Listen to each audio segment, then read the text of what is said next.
Las entrevistas, los debates, la opinión y toda la actualidad jurídica la puedes escuchar en Voces del Derecho. Programa realizado por la Facultad de Derecho de la Universidad CES y su emisora CES Radio.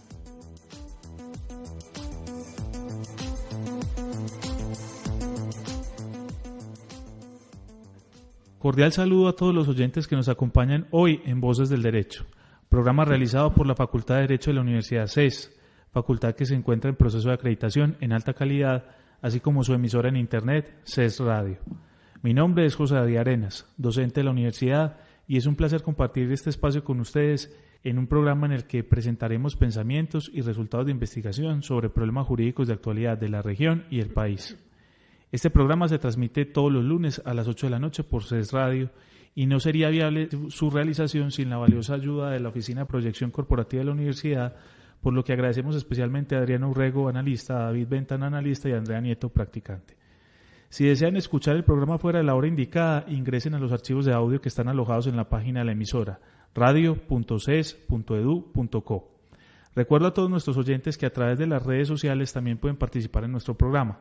En Facebook pueden buscarnos como CES Radio y en Twitter seguir la cuenta @CES_radio. En estos espacios pueden sugerirnos temáticas y participar en el tema del día. De igual manera pueden contactarse a las cuentas de Twitter personal del suscrito, @ArenasCorrea, y lo invitamos a que participe e interactúe con los temas del programa. Las opiniones expresadas en este programa son enteramente personales de los invitados y el presentador y no constituyen línea institucional de la Universidad CES o de las empresas a las que están vinculados dichos invitados. Precisamente el día de hoy estaremos hablando sobre derecho aeronáutico. Ya habíamos hecho un programa en relación al derecho y la industria turística y hoy queremos abordar directamente el problema de la regulación aeronáutica en Colombia. Para ello tenemos como invitada a la doctora Lina Gaviria. La doctora Lina Gaviria es una autoridad en la materia, dada su experiencia, especialmente en el ejercicio sobre estos asuntos. La doctora es abogada de la Universidad de Antioquia, especialista en Derecho Comercial de la Universidad Autónoma Latinoamericana, exgerente comercial de la Aerolínea de Antioquia ADA, gerente suplente y directora jurídica de la Aerolínea de Antioquia ADA. Bienvenida, doctora Lina. Muchas gracias. De aquí en adelante me voy a referir a usted, si me lo permite, como Lina, para hacer más amena esta conversación. Si usted me permite decirle José David, no hay ningún problema. Muchas gracias. Bueno, Lina, en concreto, ¿qué es el derecho aeronáutico? El derecho aeronáutico es un conjunto de regulaciones emitidas principalmente por la Aeronáutica Civil de Colombia como máxima autoridad en la materia y por el Código de Comercio colombiano, que también la regula, que pretende o que interviene la actividad aeronáutica tanto a las personas que usamos el servicio como a las empresas que lo prestan. Perfecto. Dado que usted menciona que interviene tanto a quienes prestan el servicio como a quienes lo reciben o a los usuarios, digámoslo así, ¿qué podríamos...? Aquí ya vemos dos dimensiones. Usted me menciona la regulación frente al operador, a la industria, y la regulación del consumidor. Yo quisiera que usted me contara en estos momentos cuál es el panorama de la regulación que existe frente a los operadores, es decir, la industria aérea nacional. ¿Cómo ha sido el comportamiento del regulador? En este caso me imagino la aeronáutica civil. Bueno, hace poco se tejió una controversia bastante fuerte entre dos instituciones estatales, la Aeronáutica Civil en primer lugar y la Superintendencia de Industria y Comercio, quienes intentaron o pretenden intervenir el sector. Hay un tema puntual de conflicto de competencias, pero recientemente se expidieron dos resoluciones, la 1375 de junio de 2015 y la 1209 de mayo, que pretenden acercar la regulación del Estatuto del Consumidor, que es vigilado y controlado y aplicadas sus sanciones por la superintendencia, al sector aeronáutico para trasladar del Estatuto del Consumidor ciertos beneficios o derechos al usuario del transporte aéreo. Entonces, la pregunta que nos haces es muy pertinente, que me haces es muy pertinente porque precisamente además de la controversia pues, que se estaba generando hasta hace muy poco sobre la competencia de la superintendencia para conocer de procesos relacionados con temas aeronáuticos, especialmente con los usuarios del transporte. Además hay una nueva normatividad que incluye mejoras y beneficios para los usuarios dictada por la Aeronáutica Civil. Dado que usted menciona que hay una mejora en este tipo de normativa, yo quisiera que usted le comentara a los oyentes, por ejemplo, cuáles son los derechos que tiene un usuario de una empresa aérea frente a ese servicio, al menos en general, porque tengo entendido que es un RAC muy extenso el que regula el tema, pero al menos como los derechos básicos que tiene un usuario, así como que también de pronto nos desmitificara algunas ideas mal concebidas que pueden tener algunos usuarios sobre derechos que quizás no tengan. Ok, mira, acabaste de mencionar el RAC, que es la sigla que abrevia los Reglamentos Aeronáuticos de Colombia, que es un conjunto de resoluciones emitidas por la Autoridad Aeronáutica que regulan ampliamente el tema aeronáutico. Entonces, para que nuestros oyentes tengan una apropiación de este lenguaje aeronáutico, es importante pues que comprendamos que RAC significa, pues es la sigla de Reglamentos Aeronáuticos de Colombia. Frente a tu pregunta, los usuarios del transporte aéreo tienen muchos derechos, desde la veracidad en la información, ¿cierto? A nosotros, los usuarios del transporte aéreo, nos tienen que decir la verdad de lo que sucede, del avión en el que nos vamos a montar, de la hora en la que va a salir, de las escalas o de las conexiones que hay que hacer, del equipaje al que tengo derecho a llevar, de las penalidades que me cobran si hago alguna modificación, como de las razones por las cuales hay una demora. O sea, la veracidad de la información es un derecho fundamental, por decirlo de alguna manera, para los usuarios del transporte aéreo. El derecho a que me lleven la maleta que yo aforé, siempre y cuando no tenga exceso de equipaje. Porque ahí hay un mito, y es que si yo pagué el exceso de equipaje, me tienen que llevar la maleta, ¿cierto? Entonces, las aerolíneas le dicen a los usuarios, tienes derecho a llevar 15 kilos de equipaje, por poner un ejemplo cualquiera, porque es probable que si el vuelo va lleno y todo el mundo lleva sus 15 kilos, se queden las maletas que pesan más de 15 kilos. Eso puede pasar. Por eso se les advierte que su límite son 15, que muchas veces sucede que viajan las maletas que tienen exceso, sí, porque no todo el mundo lleva sus 15 kilos, sí, porque hay gente que se queda, que no viaja, sí, porque a veces no se venden los aviones completos, entonces hay capacidad de peso, de balance y en bodega para llevar el equipaje. Pero entonces, ahí ese es un tema importante. Yo tengo derecho a que me digan cuánto equipaje llevo, yo tengo derecho a que me transporten mis 15 kilos o mis 10 kilos o mis 20 kilos que me dijeron inicialmente, pero no necesariamente me tienen que transportar la maleta si pesa más del quilaje que me habían indicado, aunque haya pagado un exceso de equipaje. Entonces ahí hay un mito y siempre se generan muchas controversias con el usuario cuando el usuario paga su exceso de equipaje y llega a su destino y se da cuenta que no llegó su maleta. Y antes yo sé que va a continuar con más casos, pero en ese caso concreto y para conocimiento de los usuarios, si una persona lleva exceso de equipaje y lo pagó, entonces tendría derecho a que se lo transporten, pero no necesariamente en el mismo vuelo. Correcto. Okay. Exacto. Ya pagaste por un derecho a que se transporte, pero la aerolínea no está obligada a transportártelo en el mismo vuelo en el que tú vas.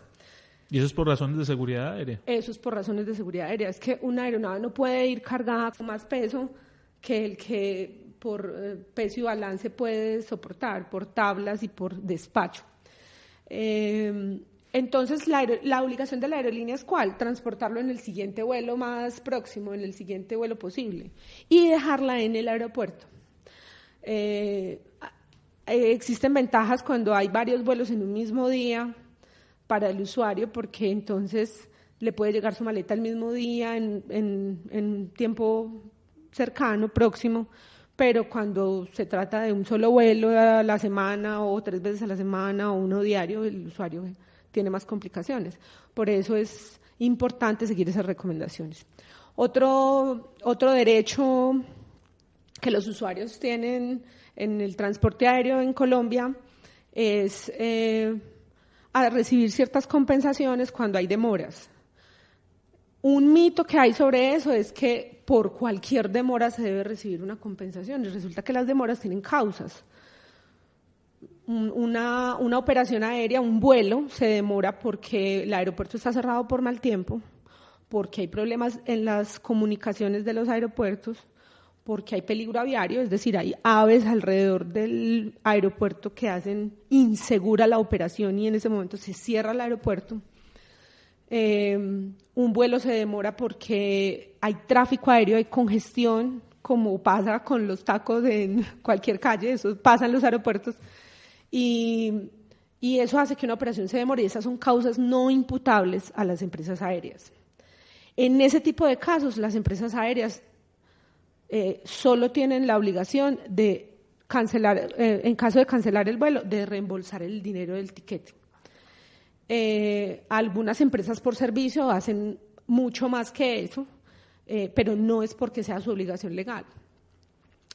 Mientras que cuando la demora se genera por causas imputables a la empresa, pongo 2 ejemplos, porque hubo un problema con la tripulación, amaneció un tripulante enfermo, las empresas aéreas tienen la obligación de tener reservas en sus tripulantes, pero las reservas también se enferman o se demoran un tiempo en trasladarse mientras se les avisa que se requiere de sus servicios, o cuando hay un motivo técnico, o sea, una falla mecánica en una aeronave, lo cual es algo usual porque estamos hablando de máquinas. Esas son demoras imputables a las empresas aéreas, y en ese caso los usuarios tienen unos derechos, incluso con estas resoluciones que mencioné hace poco, la 1375 y la 1209, se incrementaron las ventajas para los usuarios cuando hay demoras imputables a las empresas.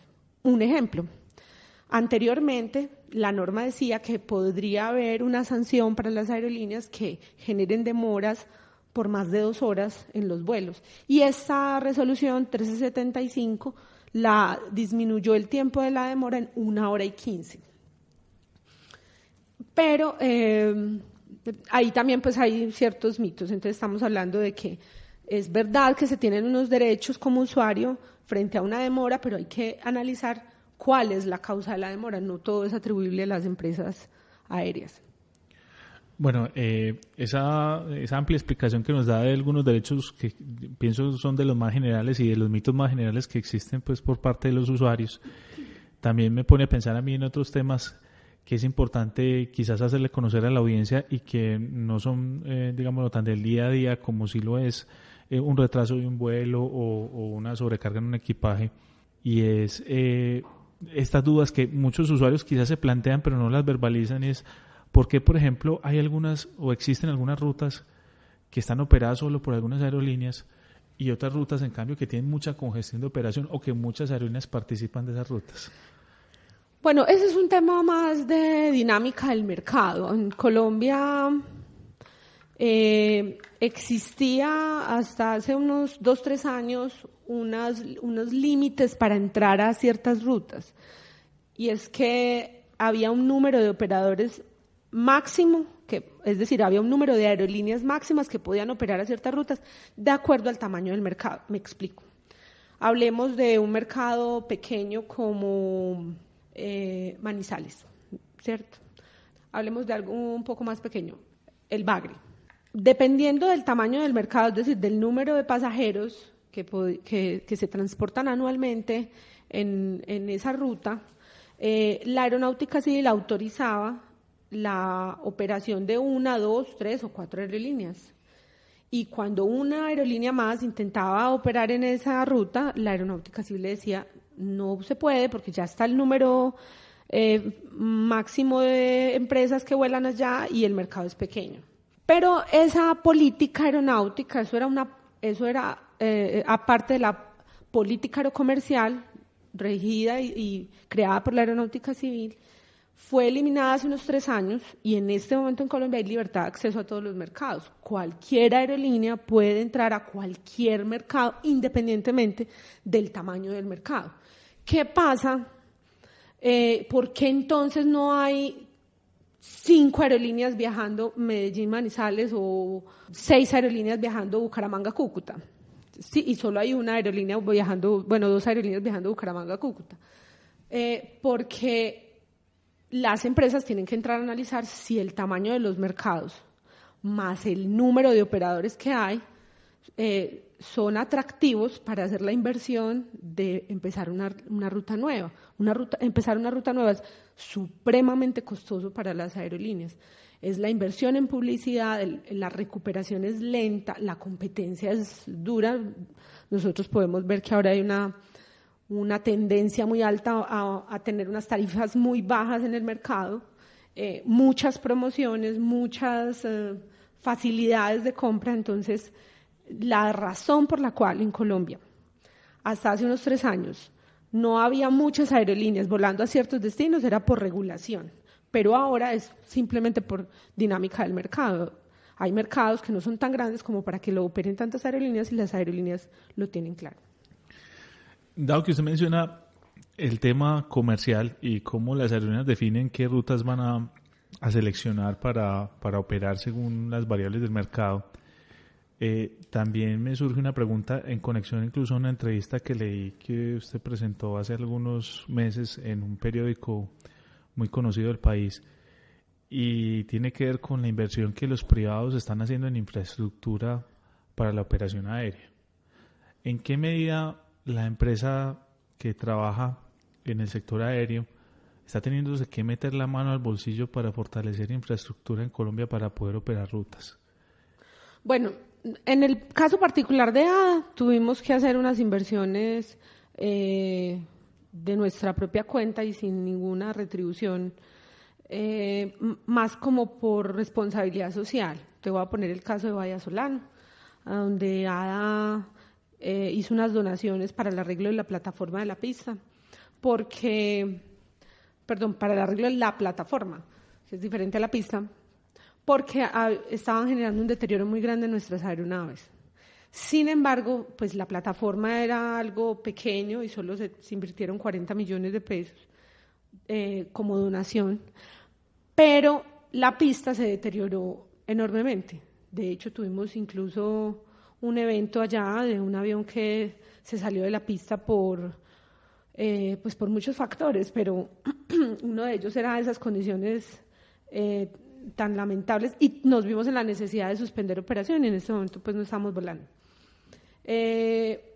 Pero digamos que en términos generales con la generación de concesiones aeroportuarias, ahora el Estado colombiano ha entregado en concesión la administración, el mantenimiento y las mejoras de muchos aeropuertos en Colombia. Y cada vez se entregan más. Hace poco se entregó el aeropuerto de Barranquilla, incluso que está siendo operado por la Aeronáutica Civil.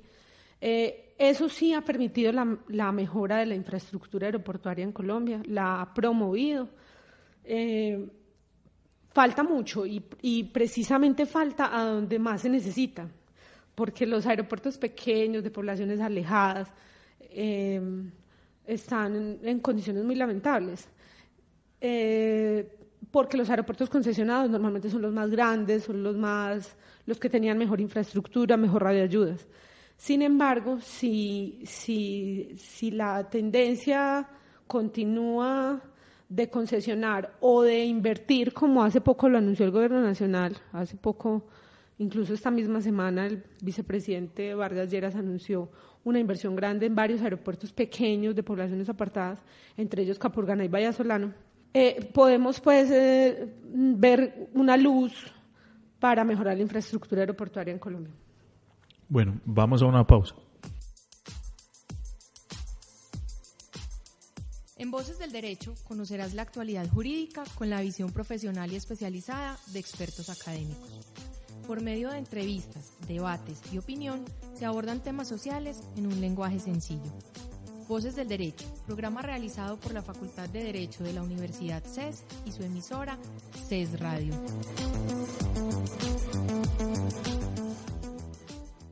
Bueno, Lina, yo quisiera que nos hablaras un poco sobre la regulación en materia de seguridad. ¿Qué existe en Colombia en cuanto a la seguridad aérea? ¿Cuáles son los parámetros que gobiernan la seguridad aérea?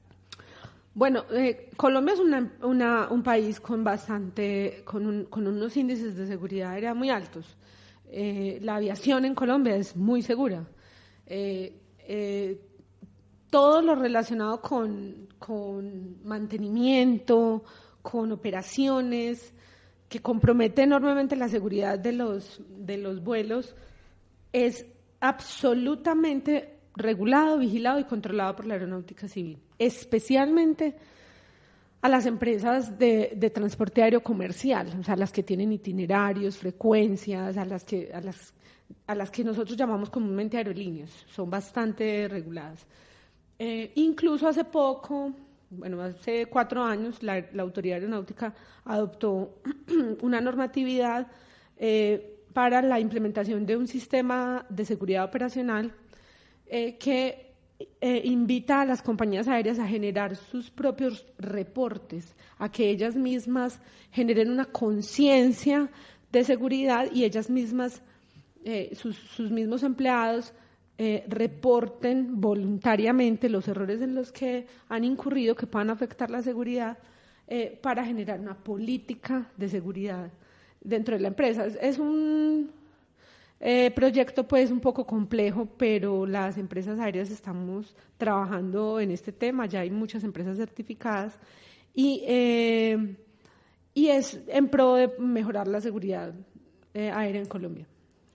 Okay. Yo quisiera que habláramos de algunos casos que han sonado mucho en los medios. Por ejemplo, si mal no recuerdo, el año pasado, un caso de un asalto cinematográfico que hubo en el aeropuerto La Herrera, que creo que vinculó una aeronave de la empresa para la que usted trabaja.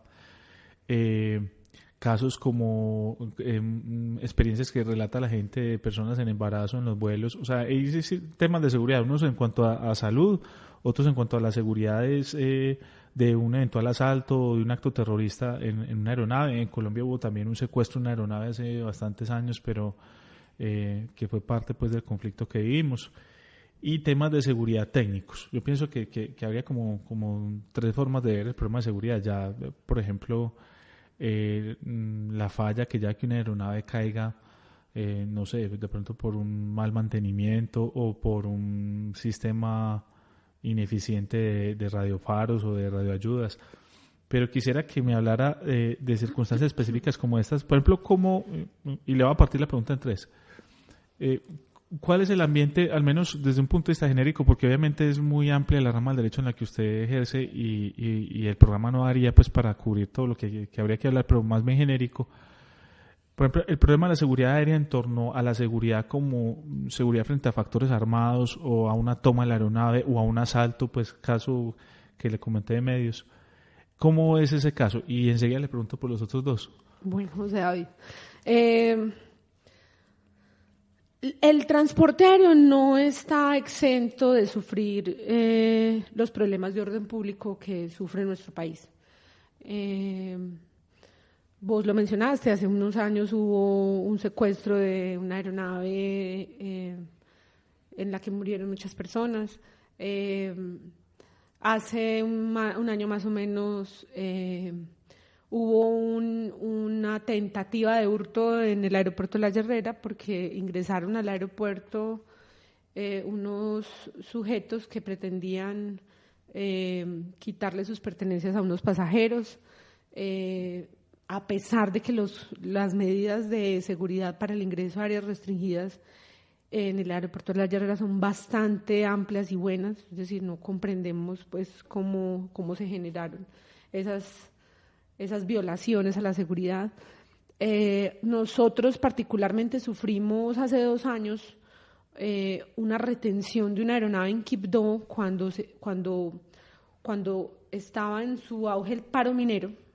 Los manifestantes del paro minero ingresaron a la plataforma del aeropuerto El Caraño de Quibdó, y nosotros teníamos en ese momento una aeronave allá esperando para abordar, y ellos se tomaron por 2 días el aeropuerto y nuestra aeronave se quedó allá retenida 2 días, junto con una aeronave de la Fuerza Aérea Colombiana. No somos ajenos a esas realidades, en especial las empresas que volamos a zonas apartadas, las empresas de transporte aéreo secundario o regional, pues que muchos llaman. No somos ajenos a ello. Es difícil, todas las medidas de seguridad que se toman alrededor de la aviación, el que uno tiene que siempre identificarse con su documento de identidad original, el que uno pasa por unas máquinas de rayos X, el que uno no puede llevar ciertas mercancías en su objeto de mano. Yo quisiera profundizar ahí, doctora, qué pena interrumpirle. Por ejemplo, una persona en Colombia no puede abordar una aeronave si no lleva un documento de identidad. ¿Cuál sería ese documento para especificar a los oyentes? En Colombia se permite tarjeta de identidad para menores o registro civil. Sí. Para los adultos, cédula de ciudadanía, cédula de extranjería o pasaporte. ¿Podría usarse por ejemplo, un documento público como la licencia de conducción? Digamos que en teoría es un documento que tiene una fotografía, está su documento de identidad, es expedido por una autoridad, pero algunas aerolíneas no lo aceptan para identificarse. A mí me parece cuestionable porque es un documento de identificación en realidad, pero algunas empresas no lo aceptan, ¿cierto? Lo que se pretende es individualizar quiénes son los que abordan la aeronave, ¿cierto? Por razones de seguridad. Sí. Bueno, y también nos estaba comentando que hay ciertos objetos que es también una razón de seguridad frente a esta pregunta, que no se pueden ingresar. Sí. ¿Cuáles serían esos objetos que están prohibidos para el ingreso? Se llaman mercancías peligrosas en términos aeronáuticos y pues así a grosso modo son muchos, pero usted no puede ingresar objetos cortopunzantes, no puede ingresar nada de vidrio, no puede ingresar gases. No puedes ingresar como pinzas para el cabello que puedan punzar, no puedes ingresar corta uñas, ¿cierto? Bueno, objetos cortopunzantes, eso pues en términos generales. Esos spray, objetos aerosoles. ¿Los pierden los pasajeros y los llevan al ingreso en la aeronave? Si usted se chequeó con mucho tiempo, cuando usted va a ingresar a la sala le dicen, señor, no puede ingresar este objeto, entonces usted se devuelve al counter y le pide a la niña del counter que le traiga su equipaje para usted depositar en ella pues el corta uñas que llevabas, por decir cualquier cosa. Pero cuando usted ya va sobre el tiempo, usted se acerca al counter y usted corre el riesgo, 1, de perder el abordaje del vuelo, y 2, que la niña le diga, no, la maleta ya está montada en el avión, ya no hay nada que hacer. Pues, entonces perdería uno el objeto. Entonces, o se lo entregas a alguien que te haya acompañado o lo perdés. Sí, pues. Bueno, hay algunos aeropuertos que tienen como unas urnas para depositarlo y cuando usted regrese puede mirar si lo puede reclamar, pero pues ya la certeza de que lo vas a encontrar no es amplia. Ok, eso es también un motivo de seguridad física frente al vuelo, ¿cierto? ¿Se pretende algo? Sí, obviamente armas. Usted puede, en Colombia las personas pueden, previo unos permisos, pueden tener armas, pero en la cabina de pasajeros usted no puede transportar armas. Cuando usted va a viajar con su arma, porque usted tiene un salvoconducto y tiene un permiso del Estado para portar un arma, usted tiene que separar la munición del arma, entregársela al empleado de la aerolínea junto con la policía aeroportuaria. La policía aeroportuaria se lleva el arma para el armerillo o la oficina de la policía mientras el vuelo pasa a bordo. El personal de la aerolínea lo reclama y lo monta en el avión en unas tulas especiales en la bodega de equipaje. O sea, en Colombia no se puede viajar con el arma dentro de la cabina de pasajeros. Y eso me hace surgir otra duda. Tampoco lo podría hacer un agente de la fuerza pública, supongamos un policía a bordo de un avión comercial por la razón que sea, o un escolta, por ejemplo, con alguna personalidad, tampoco puede llevar el arma con la munición dentro del avión. No, tampoco.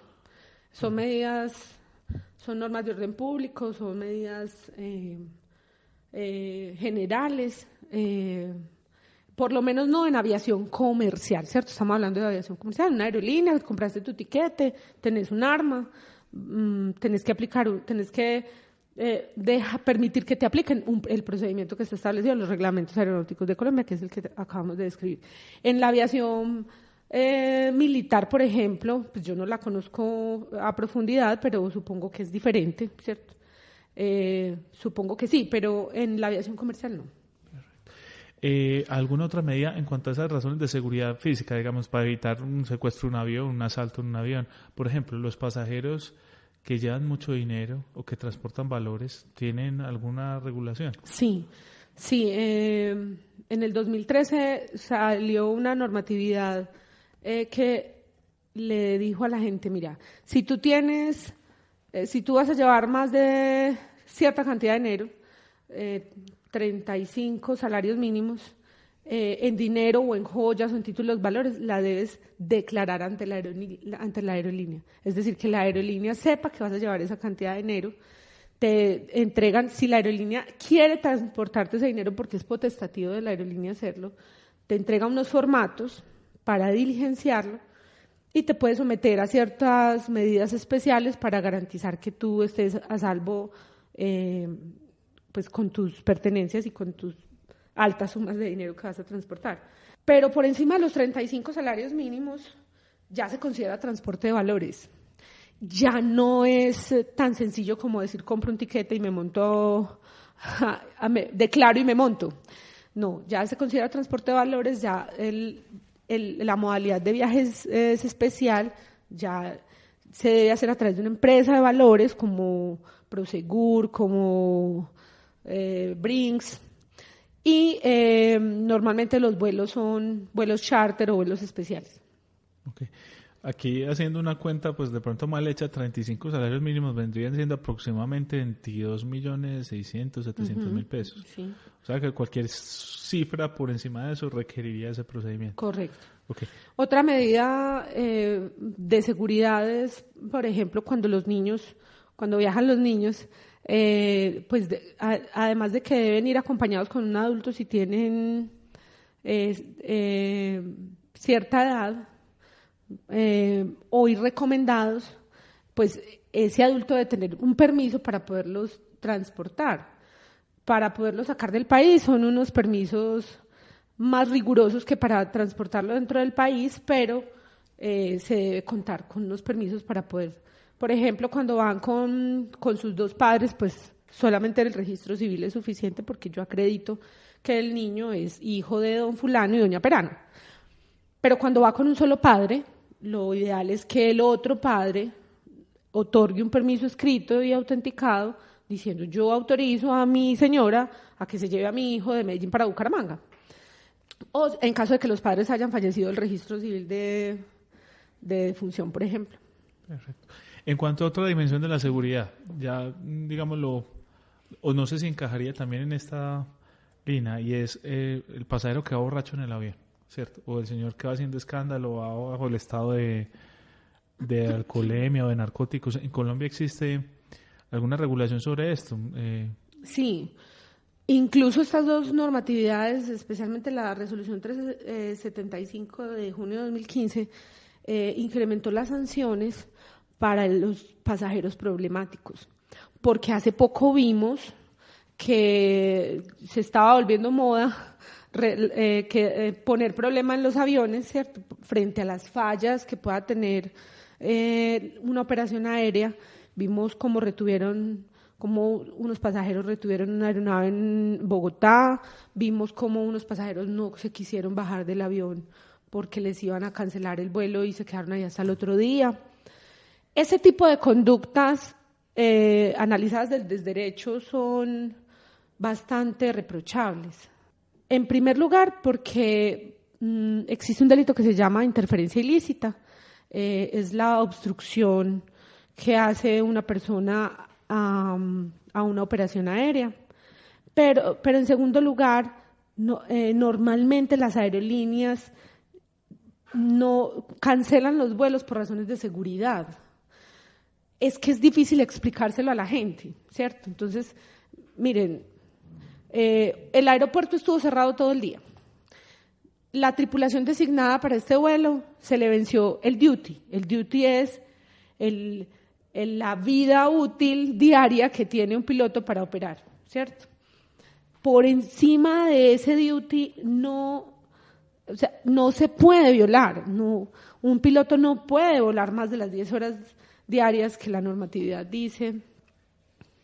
Y la reserva, porque como todo el día estuvo el aeropuerto cerrado, la reserva también se le venció el duty porque también tiene tiempo de servicio. Entonces no existe tripulación el día de hoy para operar ese vuelo. Aquí está el avión, el aeropuerto ya se abrió, ustedes están listos, están chequeados, su equipaje está montado, pero no hay piloto. Entonces la gente dice, el piloto está ahí, ¿cómo que no hay piloto? Pero es complejo explicarles que es que el piloto físicamente puede estar ahí, pero no puede volar. Pero ¿cómo que no puede volar? Es que está enfermo, es que no quiere, es que tiene pereza, es que quiere ir para la casa.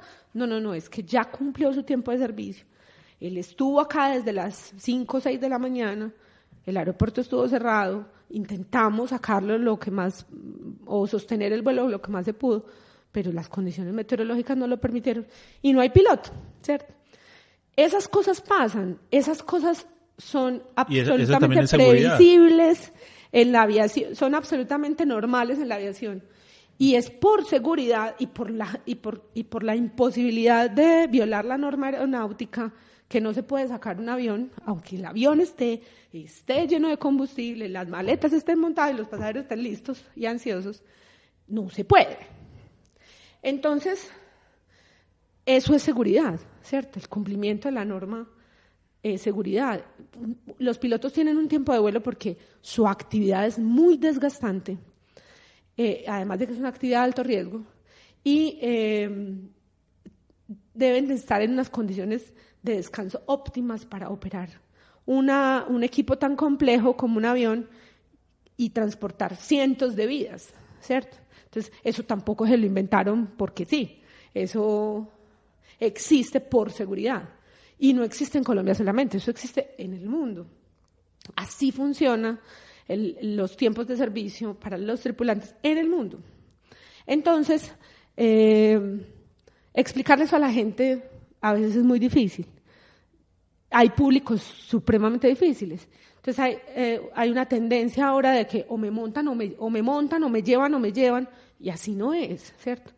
Existen muchas razones por las cuales una empresa no puede prestar un servicio a pesar de que cuente con los recursos para hacerlo en ese momento. Eso es seguridad y eso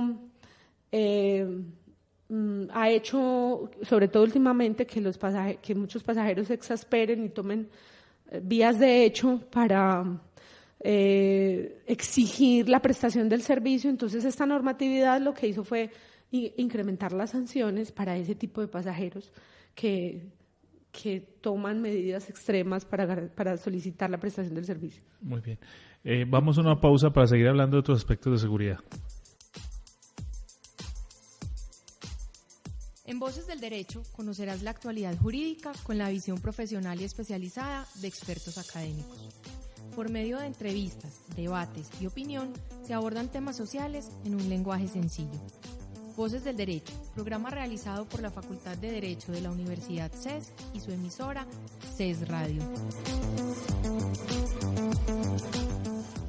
Volviendo, yo veo que usted acaba de mencionar un tema que pienso también tiene que ver con seguridad, que es el duty, la fatiga del piloto, la poca atención pues que el piloto pueda tener después de un determinado tiempo de estar prestando el servicio.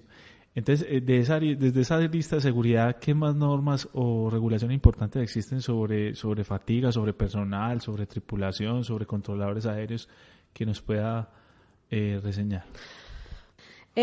José David, ahorita mencionaste algo importante pues para terminar como de responderte la pregunta que hiciste sobre las causas que afectan la seguridad, y era algo importante que te quería mencionar, y es que estadísticamente en el mundo las principales razones de accidentalidad aérea, las causas de la accidentalidad aérea, la mayor causa es la falla humana.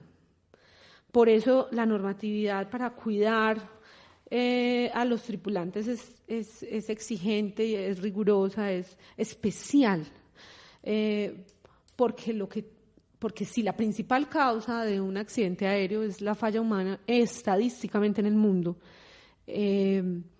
entonces es lo que más se debe controlar, vigilar, guardar. Y cuando digo falla humana no me refiero solamente pues a las tripulaciones, sino también al personal que interviene en una operación aérea. Ejemplo, los controladores aéreos. Ejemplo, el personal de tierra. Ejemplo, el administrador de un aeropuerto. Ha habido grandes accidentes en el mundo porque dejaron una máquina en la cabecera de una pista porque se estaban haciendo unas obras de reparación en un aeropuerto. Ha habido accidentes y eso es una falla humana, ¿cierto? Eso es un error de alguien que no previó que un avión podía chocarse contra esa máquina y podía generar una tragedia. Una falla humana es que un controlador le diga a 2 aeronaves al mismo tiempo aterrice por la cabecera 20, o sea, por la pista norte o por la pista sur, y tiene permiso para aterrizar en 2 minutos a 2 aeronaves al mismo tiempo, ¿cierto? Eso es una falla humana. Y por eso el personal aeronáutico tiene duty, como lo mencionamos ahorita, o sea, no solo los pilotos. Tiempos. No. Sí, no solo los pilotos, el personal de torre de control lo tiene. Los despachadores. ¿Quiénes son los despachadores? Son las personas que conocen las tablas de peso y balance de los aviones y son los que dicen, voy a despachar este avión de Medellín a Armenia, este avión con esta temperatura, con esta altura, con este largo de pista, tiene una capacidad de tantos miles de kilos, por lo tanto le solicito al personal de plataforma que el equipaje en la bodega de adelante me cargue tantos kilos de equipaje, en la bodega de atrás me cargue tantos kilos de equipaje. Las personas deben ir sentadas en estas y en estas posiciones, como el viento está en la dirección no sé qué, entonces por favor piloto salga por este lado, porque por este lado puede encontrarse viento de cola. La gente que tiene en cuenta muchos factores operacionales para despachar una aeronave. Esos son los despachadores. Y ellos también tienen un tiempo y unas condiciones especiales, porque además de todo, la actividad aeronáutica es bastante desgastante. Tengamos presente que la gente de aviación está trabajando cuando todo el mundo está descansando. En aeropuertos como el Olaya Herrera la gente empieza a trabajar a las 4:30 de la mañana, ¿sí? En aeropuertos como José María Córdoba, que tiene operación nocturna, la gente puede trabajar hasta las 2, 3 de la mañana. Entonces es bastante desgastante, es bastante intenso, ¿cierto? Hay momentos de un corre impresionante porque se cerró un aeropuerto, porque se abrió, porque el avión aterrizó, porque es muy desgastante, es una actividad en la que se ejerce mucha presión y por eso tiene unas condiciones tan especiales para ciertas personas. De todas esas razones de seguridad le pregunto, ¿en Colombia pueden haber vuelos sin asistentes de vuelo, yo no sé cómo lo llaman hoy en día, si azafatas o que en el nombre pues creo que es asistente de vuelo? Sí, auxiliar de vuelo. Auxiliar de vuelo. Sí, dependiendo en Colombia sí se puede, dependiendo de la configuración de la aeronave. Por ejemplo, ADA, que tiene aeronaves con capacidad para 19 pasajeros, la regulación aeronáutica no le exige tener una aeronave, tener un auxiliar por vuelo. Pero en el otro tipo de aviones que tiene ADA, pues por mencionar cualquier ejemplo, que son los Dornier con capacidad para 32 personas, ahí sí, como supera el límite de los 19, ahí sí se requiere un auxiliar de vuelo como mínimo en el viaje. Y hay aeronaves que por su tamaño, pues más de 120, 150 pasajeros, no se requiere una, sino 2 y hasta 3 auxiliares de vuelo por viaje. Continuando con la última lista en cuanto a seguridades, ¿qué pasajeros en Colombia no se pueden subir a un avión por razones de seguridad? Bueno, los pasajeros en estado de embriaguez, como lo mencionaste ahorita, bajo los efectos de narcóticos, no se pueden subir a un avión. Si se detectan, a pesar de que usted haya comprado su tiquete, lo haya pagado a tiempo, haya hecho su reserva, se haya presentado a tiempo, se haya chequeado a tiempo, no lleve ningún objeto cortopunzante, no lleve ningún objeto de vidrio, a pesar de que usted haya cumplido con todos los deberes como pasajero, porque recordemos que los pasajeros también tienen deberes. Si usted está bajo los efectos de alcohol o de alguna droga, no puede subir a la aeronave, por lo tanto el personal está autorizado para suspender su proceso de viaje. En ese caso, ya las aerolíneas tienen ciertas políticas de reembolso o de traslado de su reserva para otro día y están en todo su derecho a cobrar las penalidades o las sanciones a las que haya lugar, porque usted como pasajero tenía el deber de presentarse en condiciones, bajo ciertas condiciones. Hay ciertas personas enfermas, dependiendo de la gravedad de sus lesiones, que no pueden viajar, pero eso no lo determinan las aerolíneas, sino los médicos. Por eso, cuando usted va a viajar, porque cuando lo acabaron de operar, cuando tuvo un accidente, usted debe ir con una orden médica, con una autorización médica. Y si su médico dice, no puede viajar en avión, si usted haya comprado su tiquete, se haya presentado a tiempo, no lleve ningún objeto cortopunzante, se haya chequeado, como se haya chequeado, no puede viajar, ¿sí? En Colombia, por ejemplo, los niños menores de 5 años que no viajen acompañados, los niños mayores de 5 años que no viajen acompañados pueden ir recomendados. Es decir, le pagan un servicio adicional a la aerolínea para que la aerolínea disponga de una persona responsable, adulta y capacitada para que acompañe a ese niño durante el viaje. Pero si son menores de 5 años, no pueden viajar ni solitos ni sin recomendar. Es decir, las empresas aéreas normalmente no prestan el servicio de recomendado a los niños menores de 5 años. Entonces, en ese caso, para responder a tu pregunta, los niños menores de 5 años solos no pueden viajar. En Colombia pueden viajar. En la regulación aeronáutica lo llamamos pasajeros jurídicos, que son personas que están privados de su libertad y necesitan ser trasladados o utilizar el servicio de transporte, solo que tienen unas condiciones especiales. Tienen que ir con 2 custodios en el mismo vuelo, son las primeras personas que se embarcan y son las últimas personas que se desembarcan. Pueden viajar, pero tienen unas condiciones bastante especiales.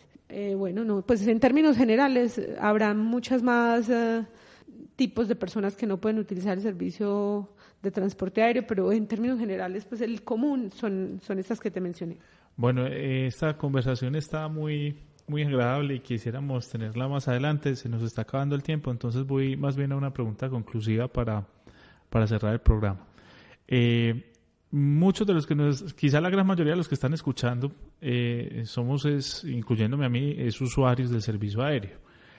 Entonces, dentro de la desmitificación que hiciste al arrancar el programa, yo quisiera que, como conclusión y para que tengamos una idea bien firme de cómo es el procedimiento para que un pasajero que tiene una reclamación por una situación de retraso aéreo, que independiente de lo que sea, cuál es el procedimiento adecuado y cuáles son las posibles consecuencias de ese procedimiento, porque no siempre va a tener la razón en cuanto a que usted nos ha comentado que hay situaciones que trascienden a las aerolíneas, que no le son imputables a las aerolíneas y que por lo tanto no generan responsabilidad, pero aún así quisiera que nos explicara cuál es el procedimiento con el que uno de esos pasajeros puede llegar a la aerolínea a hacer su reclamación para escuchar los motivos de un retraso, de una cancelación de un vuelo, o por ejemplo, que no lo dejaron subir, pues por la razón que de pronto él considera que sí podía y la aerolínea no lo dejó. Okay. Bueno, mira, ahorita mencionábamos uno de los derechos de los usuarios, que era el acceso a la información veraz. Entonces, cuando un usuario del transporte aéreo le niegan la prestación de un servicio, tiene derecho a saber por qué. Entonces, la invitación para los que nos están oyendo es, si me van a cancelar un vuelo o si me van a limitar la prestación de un servicio, usted tiene derecho a preguntar por qué, a preguntar de manera organizada, respetuosa, ¿cierto? Pero usted tiene derecho a preguntar y tiene derecho a que le contesten, a que le expliquen la razón por la cual no se prestó el servicio. Entonces, si a mí me cancelan mi vuelo Medellín-Bogotá y yo me dirijo a la aerolínea, venga, ¿por qué van a cancelar el vuelo? Ellos están en la obligación de explicarme, por condiciones meteorológicas, el aeropuerto está cerrado. O el aeropuerto de destino está cerrado. O tenemos una falla técnica y no contamos con la aeronave en el día de hoy para hacer este vuelo, ¿sí? ¿En ese caso sería responsable la aerolínea? Sí. Es muy importante que el usuario identifique si la razón por la cual están negando el servicio es atribuible o no a la aerolínea, porque de ahí se desprenden una serie de derechos. Me explico. Si la razón por la cual te niegan el servicio es por una causa no imputable a la aerolínea, como por ejemplo un cierre por condiciones meteorológicas, un mal tiempo en un aeropuerto, yo tengo derecho como usuario a que me reembolsen el valor del tiquete, porque yo tengo derecho a buscar una alternativa para desplazarme al lugar a donde necesitaba llegar.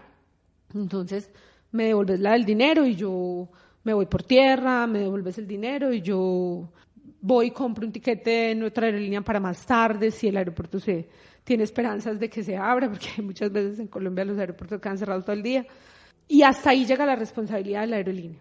Pero si la razón por la cual te niegan el servicio es una causa imputable a la aerolínea, como un problema con la tripulación o como una falla técnica, que son dos de muchos casos que pueden suceder, pero son los más comunes, la aerolínea tiene unas obligaciones conmigo. Por ejemplo, una demora superior a 1 hora y 15 minutos me concede el derecho a hacer una llamada telefónica de cuenta de la aerolínea, a que me den un refrigerio y a que me reembolsen el 30% del valor del tiquete.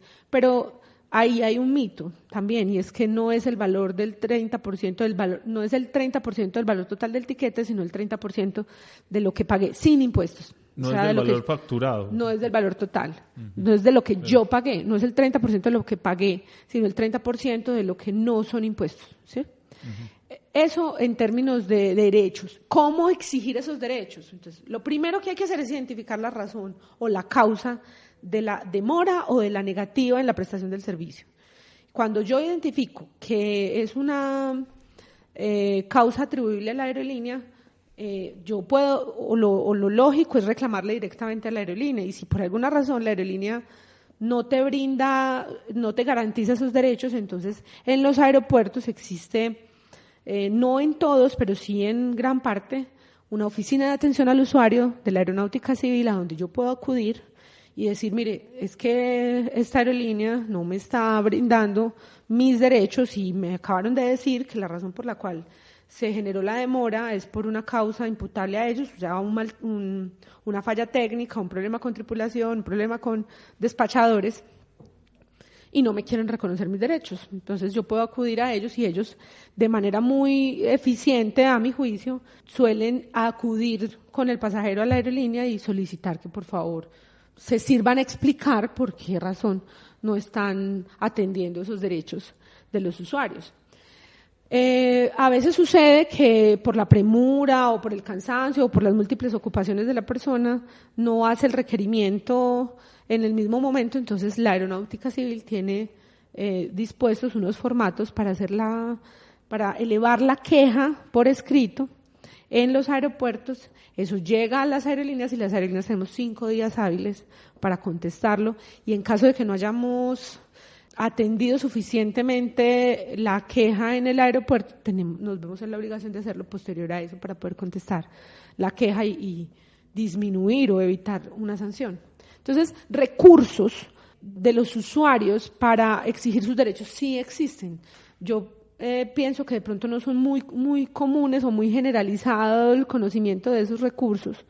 Por eso me parece tan importante este tipo de espacios para darle a conocer a la gente los derechos que tienen como usuarios aeronáuticos, porque sí existen herramientas para los usuarios para poder hacer uso y reclamar sus derechos. Bueno, le agradezco mucho que haya atendido esta invitación. Esperamos tenerla más adelante. Este tema no acaba. Nos tenía unas preguntas sobre la asignación de rutas y más temas que me parecen muy interesantes, pero que el tiempo no da. Entonces, Muchas gracias, Lina, y esperamos tenerte aquí nuevamente. No, ustedes por la invitación, muchas gracias. Las entrevistas, los debates, la opinión y toda la actualidad jurídica la puedes escuchar en Voces del Derecho. Programa realizado por la Facultad de Derecho de la Universidad CES y su emisora CES Radio.